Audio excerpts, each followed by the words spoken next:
Շատ լավ, հարգելի գործընկերներ, կարծում եմ կենտրոնական ընտրական հանձնաժողովից որևէ իրավական ակնկալիք ունենալը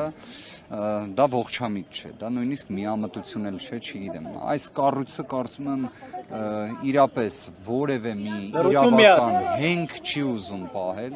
ցավում եմ շատ։ Ինչևէ, Դավիթ Ղազենյանի դեպքում երկու միջնորդություններ ներկայացվել, երկուսն էլ բավարարել են, որ տեղեկացնեմ ձեզ, որևէ մի տվյալ չի եղել, նման միջնորդություն տևական ժամանակ չէի հանդիպել,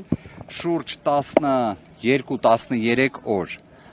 բացառապես ազատության մեջ գտնվող անձը, ում վերաբերյալ քրեական վարույթի գրեթե բոլոր տվյալները, արդեն կարող եմ դա էլ պնդել, հանրային հասանելիություն ունեին հենց հակակոռուպցիոն կոմիտեի կողմից հրապարակումը կատարելու միջոցով, բայց կենտրոնական ընտրական հանձնաժողովը գտնում է, որ պետք է բավարարել ազատության սահմանափակման վերաբերյալ միջնորդությունը, արդեն իհարկե դատարանը քննության առարկա կդարձնի այս հարցը։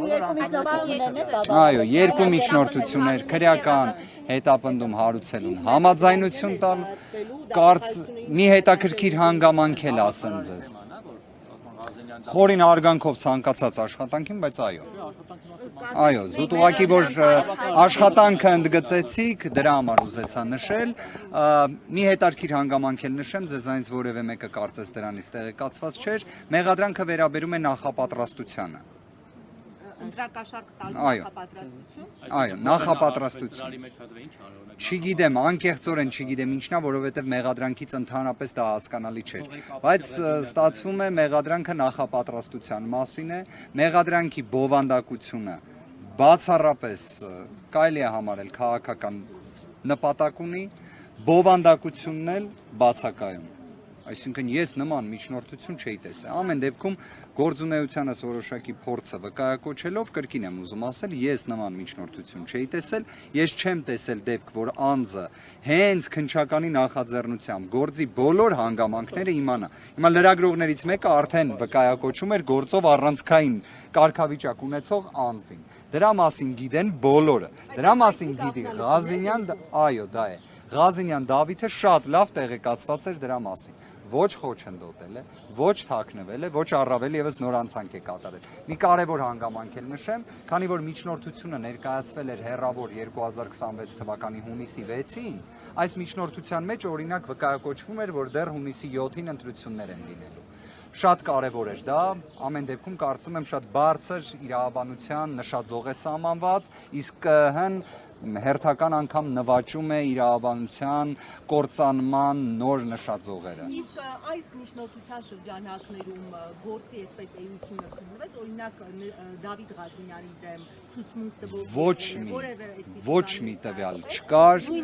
նույն Ղազենյան Դավիթի վերաբերյալ էլ ոչ մի տվյալ չկար։ Ես մի առիթով դա ասել եմ, հիմա պատկերացրեք, մենք ձեզանից որևէ մեկի հետ առանձին զանգեմ, հեռախոսակապով զրուցենք ու պատմենք, թե քաղաքացիական պայմանագրից ինչ-որ մի ներկայացուցիչ, ինչ-որ մի գործողություն է անում։ Կասեք հավանականությունը որքան է, որ այդ անձին դրա համար հերիք չի մեղադրանք կառաջադրեն, մի հատ է կալանքի հարց կբարձրացնեն։ 0 է, չէ՞։ Բայց այ Ղազենյան Դավիթի դեպքում ճիշտ հակառակը։ Անդամների հետ կապված ինչ-որ Ինչպես։ Մյուսն է տեղացում է Եկեք նույն վարժությունը իրար հետ քիչ հետո անենք, էլի։ Մի հատ այտենց քաղաքացիական պայմանագրի ներկայացուցիչի վերաբերյալ անենք։ Ինչի օրինակ ստացվում է Ղազենյան Դավիթին կյանքում որևէ կերպ չճանաչած մարդը կարա տենց խոսակցություն ունենա ու դա դառնա հերիք չի մեղադրանքի հիմք, որտեվ իդեպ ես չեմ ասում, ես ասում եմ քրեական վարույթ կարող են նախաձեռնել։ Կարող են եղանակի վատ լինելու առթիվ էլ քրեական վարույթ նախաձեռնեն, որտեվ պայմանականորեն մեկը միջամտել է եղանակին։ Բայց հարցը նրանում է, որ դու արդեն մեղադրանք ես առաջադրում, դրա ապացուցման շեմը պետք է լինի բարձր։ Երբ կալանքի միջնորդություն ես ներկայացնում, դրա շեմը պետք է լինի էլ ավելի բարձր։ Մենք խոսում ենք 0 հիմնավորման մասին, բայց այդ բոլոր այդ շեմերի հաղթահարման մասին։ Իդեպ, բայց կրկին ԿԸՀ-ի մասին ենք խոսում, այն նույն ԿԸՀ-ի, որը օրենսգրքով ուղիղ գրված վերաքվեարկության պարտականությունը չի կատարում։ Իդեպ ես նկատել եմ նաև, որ շատ հստակ գնահատականներ նույնիսկ կանխատեսելի աղբյուրներից են գալիս ԿԸՀ գործունեության վերաբերյալ։ Հետևաբար կարծում եմ այս կառույցին պետք է պարզապես անտեսել։ Մյուս տեխնացուների վերաբերյալ։ Մյուս տեխնացուի, եկեք այսպես ընդգծեմ, Աշոտ Եղիազարյանի վերաբերյալ այն հետաձգվեց կլինի երեկոյան, այդտեղ էլ որոշ տարօրինակ հանգամանքներ կային, իրադարձություններ կային, օրինակ ես տեղեկացա ուղղակի, որ փաստաբանին թույլ չէին տալիս քրեական վարույթի շրջանակներում ներկայացված այս միջնորդությանը կից նյութերին ծանոթանալ։ Ասում էին չեք կարող ծանոթանալ։ Չիմացանք։ Պարոն Վարդևանյան, Ոնց որ քսերուխսը չէր։ թեև ուղիղ չի առնչվում այս գործին, բայց համատեքստին է առնչվում, այսօր կառավարությունը հաղորդագրություն է տարածել Ստոկհոլմի արբիտրաժային տրիբունալի որոշման վերաբերյալ հունիսի 16-ի, ասել է, որ Հայաստանի միջնորդությունը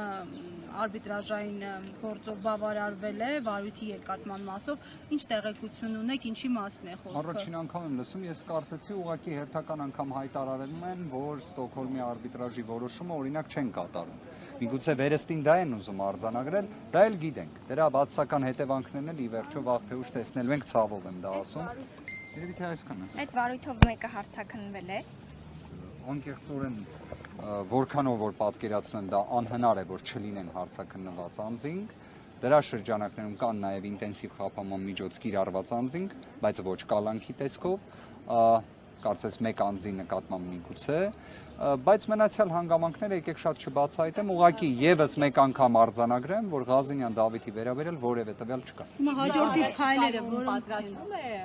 իրավապահ մարմինները պատրաստվել դիմել դատարան։ Ես համոզված եմ, որ հենց այս պահին էլ հիմա Ղազինյան Դավիթին երևի ձերբակալելու որոշում պետք է կայացվելուց լինի, կալանքի ներկայացնելու նպատակով մի գաղտնիք էլ բացահայտեմ, Ղազինյան Դավիթը դուրս էր եկել կենտրոնական ընտրական անձնաժողովի նիստի ընթացքում հենց դիրքորոշումը շատ հստակ ներկայացրել, իդեպ ձեր հարցերի վերաբերյալ դուք կխնդրեմ հնարավորության դեպքում միանայիք մեր դիրքորոշմանը, որ դռնբացության կարգով քննվեր այս նիստը։ Մենք քանիցս դա խնդրեցինք։ Դե ախր ճիշտ հասկացեք, իրենք էլ են մարդ ԿՀ անդամները եւ իրենք էլ են գիտակցում իրենց կողմից իրավաբանության ոչնչացումը, հնարավոր է հենց դրա համար էլ իրենց ավելի հարմար են զգում դռնփակության կարգով։ Ես ասեմ մեր կարծիքը այս այո, դռնփակության կարգով քննությունը վարչարարության եւ վարչական վարույթի հիմունքների մասին օրենքի տրամաբանությամբ պետք է առաջնային նշանակություն տար հենց անձին, որտեղ հենց ինքը Դավիթ Ղազինյան եկավ եւ ներկայացրեց դիրքորոշում, որ ցանկանում է այն քննվի դռնբաց։ Այդ պարագայում ինչ շահ է հետապնդվում դռնփակության կարգով։ Դուք կարծում եք մեզ թույլ կտային, պարոն Վարդևանյան, այս դեպքում։ Դուք կարծում եք մեզ թույլ կտային, որ մեկ մասնակցեինք, հա։ Եթե դռնբացության կարգով, որովհետև ես հասկանում եմ, որ ձեր հարցադրումների մեջ որոշակի տարակուսանքի տարեր կային կամ առնվազն որոշակի փորձ վստահության կանխավարկածով դիտարկել իրավապահների գործունեությունը, բայց վստահ եղեք իրավաբանություն չկա, ցավով եմ ասում։ Առանց տարակուսանքի երկու հարց։ Նախ ԿՀ բոլոր անդամներն են միաբերան նույն որոշումները դիրքորոշումը պնդում, թե դռնփակության կարգով հարցի դեպքում մեկ անդամ դեմ քվեարկեց, մյուս հարցերում անխտիր միաձայն։ Ո՞վ է այդ համարձակում։ Նունե Հովանեսյանը, ԿՀ փոխնախագահ։ Մնացյալ հարցերում բոլորը անխտիր միաձայն։ Իսկ մի բան է, պարոն Վարդևանյան, այդ հավաքարարը, ով որ աշխատում էր եւ Մակրոին հա խոսքով բավական չեմ ասում, բան ով որ Ղազինյանի անունը տվել է։ Ինքը հիմա շարունակում է աշխատել ձեր ընկերությունում, այսինքն Կաշիր ընկերությունում եւ իր հետ ընդհանրապես խոսել եք, զրուցել եք, ինչ է։ Տեղեկություն անկեղծորեն չունենք, միաժամանակ մի բան էլ կնշեմ, այդ ձեր կողմից նշածը, խոսելը եւ այլն, այդ դրանք եթե գոնե դրա նվազագույն մի երևույթ լիներ, դատախազությունը կկարողանար այսօր ասել, որ անուղղակի տվյալ ունեն, որ խոչընդոտելու ռիսկի հետ ինչ որ առնչություն կա։ Դրանից որևէ մեկը չի եղել, բացառապես պատշաճ վարքագիծ է եղել ու ամենակարևորը այդ ամենն էլ եղել է հանրային ու այդ պայմաններում միևնույնն է, այո, կարծում եմ հարցաքննել են եւ չնայած այդ ամենին, միևնույնն է կենտրոնական ընտրական անձնաժողովը այդ միջնորդությունը բավարարում է խափանման միջոցի հետ կապված։ Մի բան էլ ուզում եմ ընդգծել։ Դուք պատկերացրեք, եթե այդ միջնորդությունը մերժվեր խափանման միջոցի մասով, նույն դատախազություն ունենալու էր հնարավորություն կիրառելու գրավ բացակայելու արգելք նման խափանման միջոցներ, բայց գերնպատակը կալանքի նույնիսկ տպավորություն կամ կարծիք, որ այդ կինը համագործակցել է իրավապահ մարմինների հետ եւ հատուկ ներդրված է եղել ձեր Ես ցանկացած հնարավոր սցենարը չեմ բացառում, որովհետեւ այնտեղ եթե դուք ձայնագրությունները, որոնք արդեն իսկ հանրային են շուրջ 2 շաբաթ, որ դա ուշադրություն դարձնեք, կարծես այ ոնց ես հիմա հարցազրույց եմ տալիս, այդ աստիճան ճշգրտությամբ է ձայնային որակը։ Մի քիչ ըստ դրա հետևությունները դուք նկատի ունեք, պարոն Վարդևանյան։ Ես բոլոր դեպքերում վերջնական դատողություններ չեմ անում, յուրաքանչյուրի անմեղության կանխավարկածը հարգում եմ, այսքանը ձեզ էլ շնորհակալություն։ Բայց դուք այդ ցուցմունքի բովանդակությանը ծանոթ եք, որ գուցե նա այնպեսի բան է ասել դրա հիման վրա է գործել։ Բացարձակ։ Բացարձակ ծանոթ եք, թե բացարձակ չի ասել։ Այն ինչ ներկայացվել է այստեղ, պնդումս կատարում եմ բացարձակ Ղազենյան Դավիթի